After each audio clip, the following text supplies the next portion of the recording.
નમસ્કાર દર્શક મિત્રો, હું છું એન્કર અર્પિતા પટેલ। દેશભરના તાજા અને સચોટ સમાચાર આપણી ભાષામાં જોવા માટે A1 અભિપ્રાય ન્યૂઝમાં આપનું હાર્દિક સ્વાગત છે।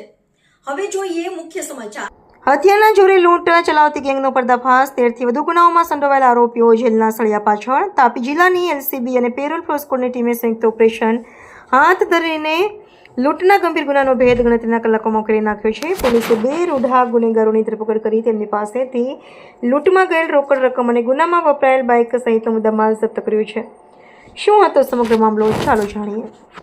થોડા સમય અગાઉ સોનગઢ પોલીસ સ્ટેશન વિસ્તારમાં હથિયારો સાથે એક ગેંગે રાહદારીઓને આંતરે માર મારીને ધાકધમકી આપી લૂંટ ચલાવી હતી। આ ગંભીર ગુનાની તપાસમાં લાગેલી પોલીસ ટીમે ટેકનિકલ સર્વેલન્સ અને બાતમીદારોની મદદથી 2 શખ્સોને દબોચી લીધા હતા।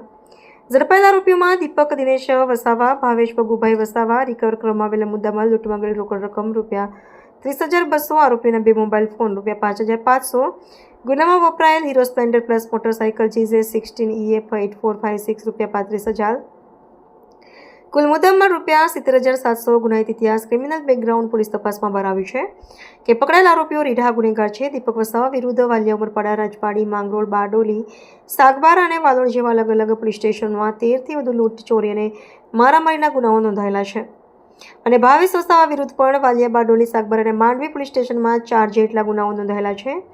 આ સફળ કામગીરી તાપી LCBના PI DS Gohil, NG Panchani, parole પ્રોસ્કોડના PI JB આહિર તથા તેમની ટીમના માણસો દ્વારા કરવામાં આવી છે।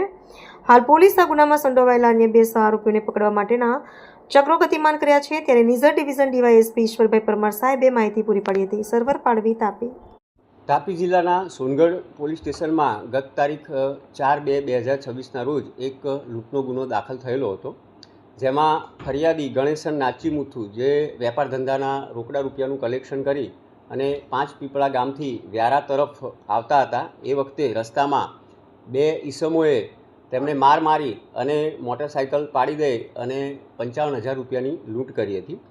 સદર ગુનો ગંભીર ગુનો હોય અને ત્વરિત શોધવા માટે તાપી SP શ્રી JN દેસાઈ સાહેબનાઓના માર્ગદર્શન હેઠળ LCB ટીમના માણસોએ તરત ટેકનિકલ અને હ્યુમન રિસોર્સના આધારે ગણતરીના કલાકોમાં 2 આરોપીઓને પકડી પાડેલા છે, જેમાં દીપક દિનેશભાઈ વસાવા, રામપર, તાલુકો વાલિયા, જિલ્લો ભરૂચ, અને ભાવેશ ભગુભાઈ વસાવા, ગામ ભરાડિયા, તાલુકો વાલિયા, જિલ્લો ભરૂચ નાઓને પકડી પાડે છે। અને એમાં ગુનામાં વપરાયેલ મોટરસાઇકલ અને લૂંટની રકમ પૈકી ₹30,200 એમ કુલ ₹70,700ના મુદ્દામાલ સાથે આરોપી અને મુદ્દામાલને પકડી પાડેલ છે।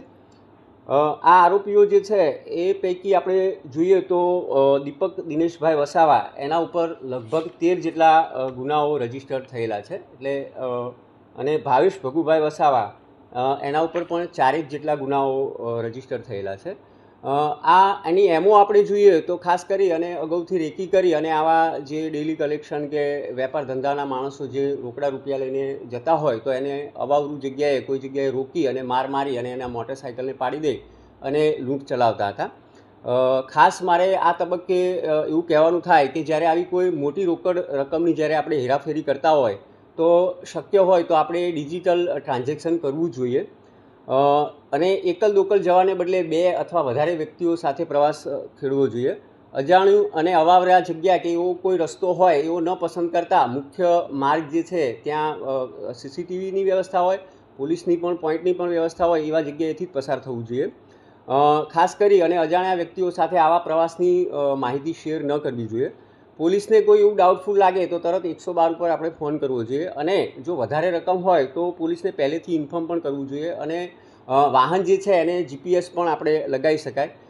વચ્ચેના રસ્તામાં બિનજરૂરી આપણે નાસ્તો કરવા કે કોઈ હોટલ ઉપર કે ચા પાણી કરવા ન રોકાવવું જોઈએ અને શક્ય હોય તો વિશ્વાસુ માણસ જે છે એ જ આ પ્રવાસની જાણ થાય એવું આપણે તકેદારીના ભાગરૂપે રાખી શકાય। Thank you.